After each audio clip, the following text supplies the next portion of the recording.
Namaku Ayudhya, biasa dipanggil Ayu. Awalnya aku janda tanpa anak. Setelah lelah melanglang buana, aku akhirnya menikah dengan seorang polisi kehutanan yang bertugas jauh di pedalaman. Meski kadang rindu dengan ingar-bingar kehidupan kota, tapi aku merasa beruntung punya suami yang baik. Dialah hartawan, biasa dipanggil Wawan. Pernikahan kami berusia 7 tahun, telah dilengkapi dengan kelahiran Bayu, bocah berusia 4 tahun yang sedang amat menggemaskan. Celoteh riangnya menjadi penyemarak di setiap kesunyian hati ini. Mbak Ayu, gulanya sekilo, telur 20.000, sama rokoknya 2 bungkus, kata Sita tetanggaku sambil menunggu rokok premium berlogo huruf A besar di bungkusnya. Bersamaan dengan itu, terdengar bunyi decit ban di depan tokoku. Sebuah truk tangki berwarna biru parkir hampir menutupi halaman depan toko. Dia pelanggan tetap di sini, meski hanya secangkir kopi yang dipesan. Yang punya toko cantik sih, jadi banyak yang mampir. Aku hanya tersenyum menanggapi ucapan Sita, memutuskan untuk tidak meladeni ocehan wartawan kompleks. Jauh lebih aman. Untuk sesaat wanita itu memandangi tubuh kekar yang baru turun dari truk tangki. Aku bisa menerka caranya menatap Dwi Prayoga, supir truk itu. Aku hanya tersenyum, biarlah dia mau bicara apa. Tokoku ini di pinggir jalan, siapa saja bisa mampir. Siang Mbak Ayu, sapa Dwi Prayoga ramahnya. Dia memang pria yang ramah dan sopan. Wajahnya tidak terlalu tampan, tapi juga tidak jelek. Dia memiliki nilai 7 untuk wajahnya. Mau kirim solar kemana, Mas? Tanyaku sopan sambil berjalan keluar dari balik meja kasir. Sebelah tangan ku gunakan untuk menyibak rambut dan di sebelahnya lagi menggeser kursi. Kirim ke Muara Leka, Mbak. Pria itu kemudian dengan santai duduk di sebuah kursi kayu panjang di depan tokoku. Wah, dekat aja tuh, kataku sok tahu. Meski hanya mendengar dari cerita Mas Wawan, aku tahu bahwa jarak desa ini dengan Muara Leka itu tak terlalu jauh. Hampir 2 jam perjalanan dengan kondisi jalan 75% aspal rusak. Iya dekat, tapi hancur jalannya, bikin badan sakit semua, keluhnya sambil membuang nafas. Aku tersenyum simpul menanggapi ucapannya. Mau ngopi? Gak usah Mbak, aku kangen aja makanya singgah, ucapnya sambil menatap wajahku tak urung. Tatapannya membuat diriku tersipu. Bisa saja sih Mas mah. Aku kembali menyibak anak rambut yang turun menutupi sebagian wajah. Kata-kata Dwi Prayoga memang melambungkan angan. Nggak afdol kalau lewat sini terus gak mampir. Teringat terus sama senyummu, ucapnya tanpa sungkan. Asap putih dari rokoknya mengepul ke udara. Sesekali pandangan kami bersirobok. Entah mengapa timbul debaran halus di dada ini, membuatku salah tingkah. Tak sampai 10 menit, pria bernama Dwi Prayoga itu duduk. Berulang kali dia melihat arlojinya. Aku tahu apa sebabnya. Solar yang dibawa adalah solar industri. Mobilnya sudah dipasang GPS yang bisa memantau keberadaan sang driver. Jadi jika lebih dari 10 menit, dia akan kena penalti. Karena dalam 10 menit driver juga sudah selesai makan dan merokok. Begitu penjelasan yang pernah dia berikan. Aku berangkat dulu ya. Nanti kalau pulangnya nggak kemalaman aku singgah lagi.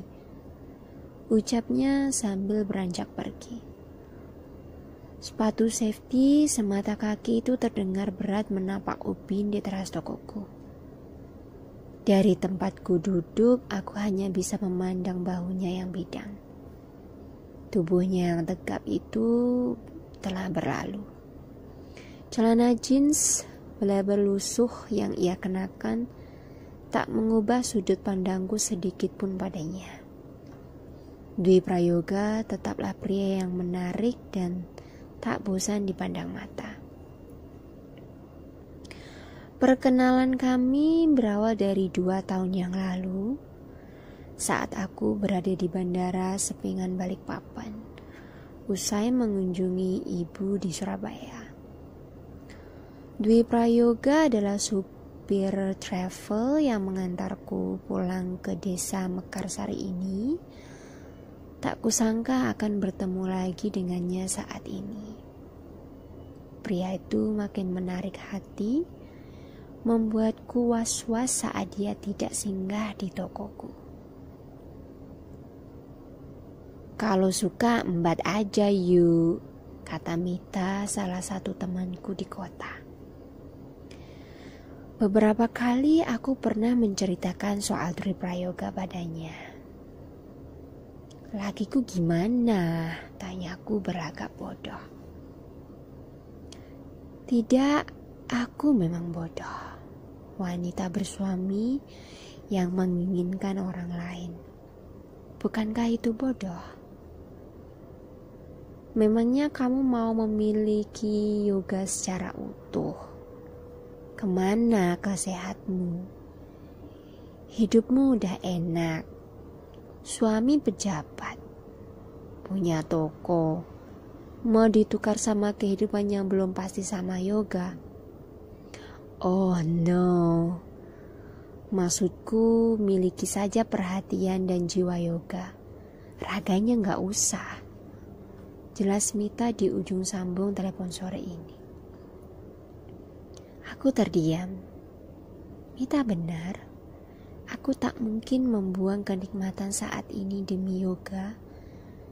Debaran di dada saat bertemu dengannya mungkin seiring waktu akan sirna. Setidaknya begitulah yang kupikir dulu. Nyatanya rasa itu makin besar. Malahan hadir rasa cemburu saat beberapa kali Dwi Prayoga menelepon istrinya di hadapanku. Bagaimana caranya ya? Akhirnya aku putus asa. Wajah yoga menghiasi pelupuk mata. Sehari tak bertemu rasanya rindu berat. Ya elah, yuk pakai tanya. Carikan perunduk lah. Apa sih yang gak bisa dilakukan dengan ilmu itu? Suami atau istri yang nakal saja bisa dibikin patuh. Sekarang, apa susahnya bikin yoga kesengsem sama kamu?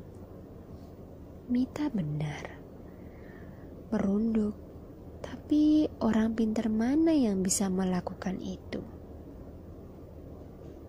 Pasti maharnya juga tinggi.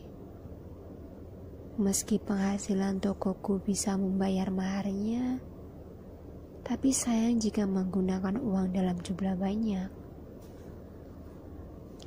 Kamu gak perlu bingung begitu.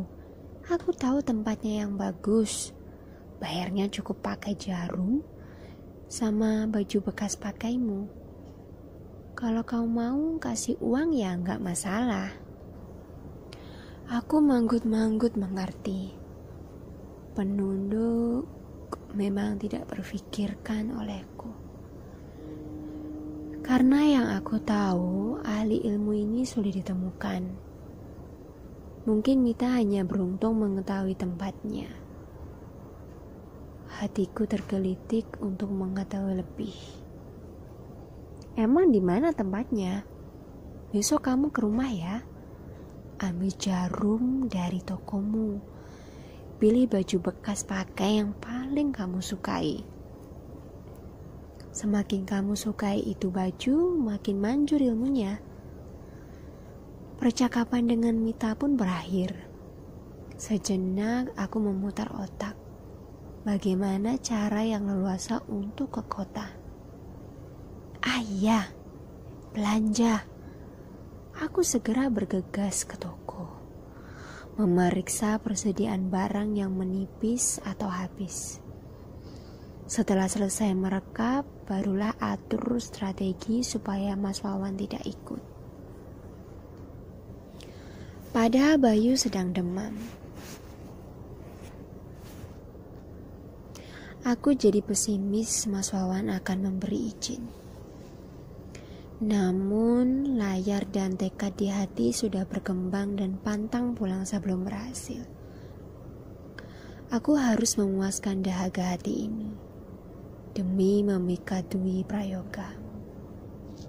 Setelah siap dengan catatan belanja, aku menuju ke kamar. Membuka lemari yang berukir mewah serta terbuat dari kayu ulin. Kesan antik dan mewah makin terasa dengan sentuhan pernis untuk menjaga keaslian warna kayu. Mas Wawan memang mengerti soal kayu, termasuk mengurangi laporan hasil tangkapan. Jika tidak begitu, kapan kami bisa punya rumah? Gaji seorang polisi kehutanan mana cukup untuk bikin rumah. Apalagi buka toko. Dijamin gak akan bisa. Meski sedikit berlumur lumpur nista, tapi Mas Wawan berhasil menaikkan derajat kami di desa ini. Tak sampai 5 tahun bertugas, kendaraan roda 4 telah parkir di depan rumah. Toko serba ada pun aku kelola demi baik, belum lagi kemewahan yang lainnya. Inilah surga dunia harta. Dengan harta apa yang tak bisa kau beli. Sebuah daster favorit menjadi pilihan mahar perundung. Tak lupa ku sertakan jarum di sela lipatan baju. Juga amplop berisi uang yang telah kutusuk dengan beberapa jarum. Besar harapanku agar Dwi Prayoga selalu teringat padaku. Aku tak butuh raganya, hanya butuh perhatiannya. Tidak masalah jika kami tak bersama, asalkan dia selalu mengikatku. Itu sudah cukup.